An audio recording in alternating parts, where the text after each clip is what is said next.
সরস্বতী পুজো বলো বা এই যে দুর্গাপুজোয় অষ্টমীর দিন অঞ্জলি দিতে যাবে, টিনেজার মেয়েরা সবসময় ভাবে যে না একটা শাড়ি পরবো। মায়ের আলমারিতে অনেক শাড়ি আছে, সেইখান থেকে একটা শাড়ি নিয়ে সুন্দর করে পরে বন্ধুদের সঙ্গে সরস্বতী পুজোয় ঘুরতে যাবো। আর নয়তো কেউ কেউ ভাবে যে অষ্টমীর দিন অঞ্জলিটা মায়ের শাড়ি পরেই দেবো। মায়ের শাড়ি পরার যে ইচ্ছা মেয়েদের, সেটা সবসময় ছোটবেলা থেকে প্রত্যেকটা মেয়েরই থাকে। আর আলমারি খুললেই না আমরা অনেক অঢেল মায়ের শাড়ি দেখি। তাই জন্য সেখান থেকে পছন্দ করে আমরা দিব্যি একটা দুটো শাড়ি পরতেই পারি অকেশন অনুযায়ী। কিন্তু ছেলেরা, একটা ছেলে, টিনেজার ছেলে, সে কি বাবার শার্ট বাট বা বাবার টি শার্ট, বাবার প্যান্ট এগুলো পরতে পারে?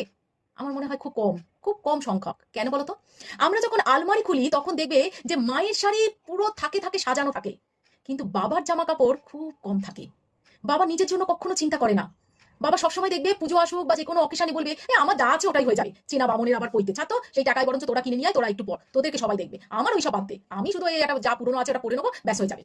তাই জন্য না ছেলেরা কখনো চুজ করতে পারে না আলমারি খুলে যে বাবার কোন শার্টটা পরবো। কেন? অপশনই থাকে না।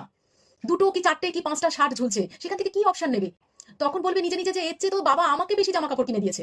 তাই জন্য না মেয়েরা অনায়াসে আলমারি থেকে মায়ের শাড়ি খুঁজে পেলেও ছেলেরা বাবার টি শার্ট বা শার্ট খুঁজে পায় না।